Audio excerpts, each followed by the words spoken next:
In Part 1, we looked at the two major pieces of drug legislation in the early 1900s. Additional amendments to each of these acts continued throughout the mid-60s.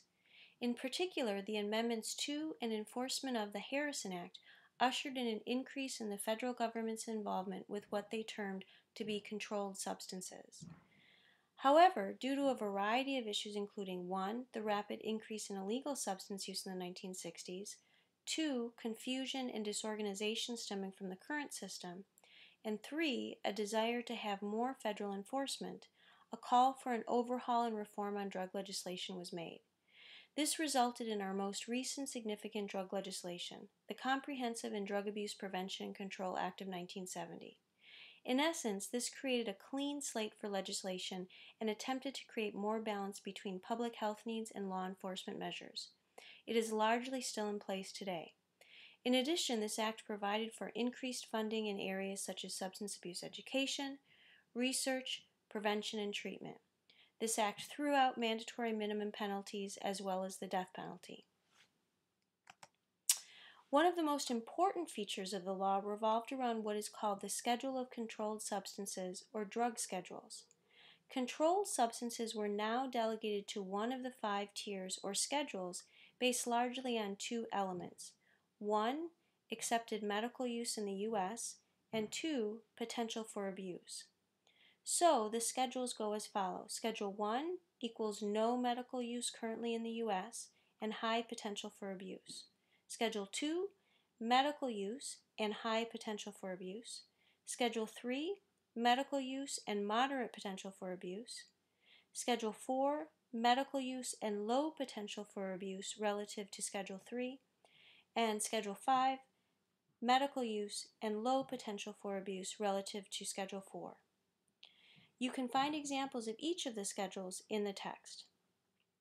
The intention was to place the decision-making of what controlled substances ended up on which schedule in the joint hands of the FDA and law enforcement. Many question and continue to question the potential underlying political agenda in this area, namely because of marijuana being placed and continuing to be placed as a Schedule I substance, meaning no current medical value in the U.S. and high potential for abuse.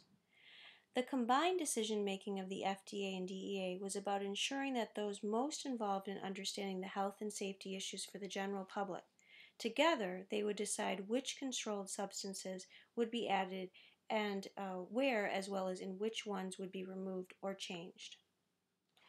Other parts of this law involve penalties for illegal manufacture, distribution, or possession based on where a substance was assigned on the drug schedule. Additionally, this ushered in specific rules and regulations for physicians prescribing controlled substances. The 1970 Act viewed largely as a positive reform or a move in the right direction.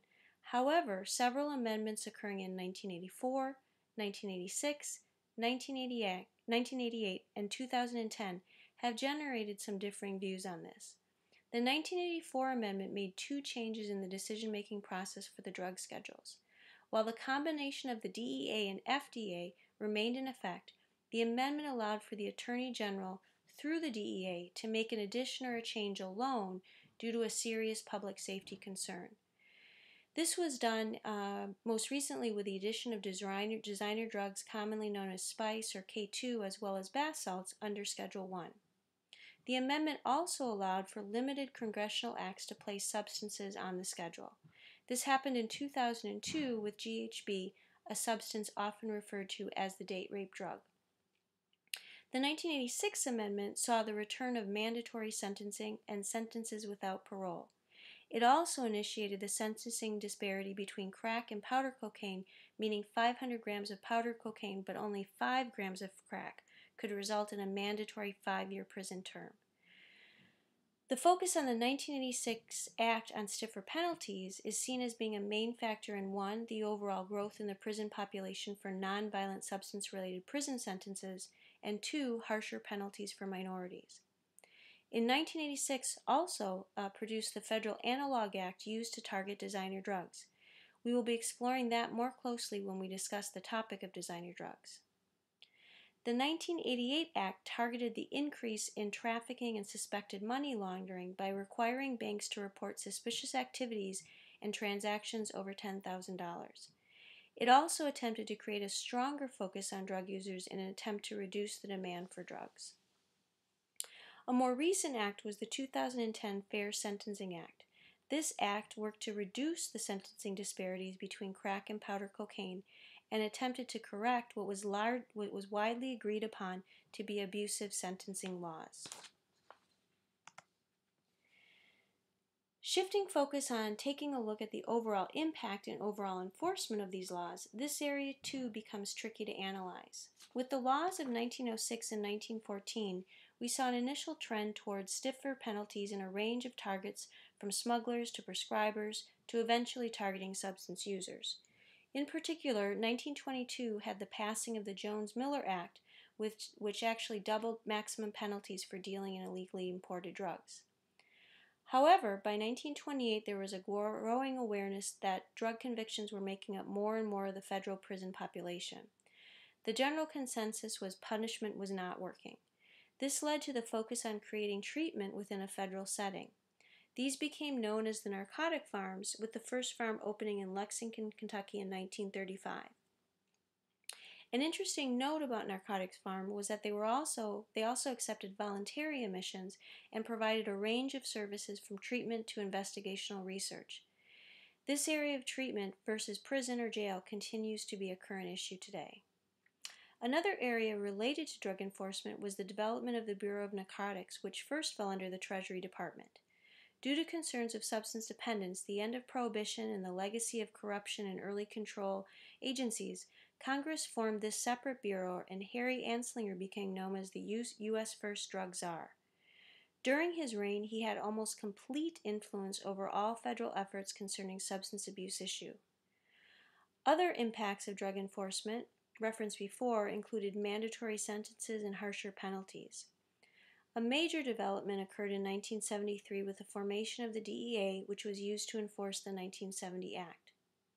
However, one confusing aspect of drug enforcement has always been state versus federal law. The reality here is that federal law will always trump state law. This can be seen as confusing in the case of marijuana, with multiple states having passed legislation legalizing medical marijuana, as well as 2 states legalizing recreational use. However, on a federal level, it is still considered a Schedule I substance and illegal to possess. A last area to explore is the issue of drug screening in areas such as the military, public schools, and private companies. Much debate regarding this area of drug enforcement continues. Lastly, taking an overall look at the effectiveness of drug enforcement, factors such as budget, human cost, and overall effectiveness surface. In 2010, the government hit a record with over $15 billion being spent in this area.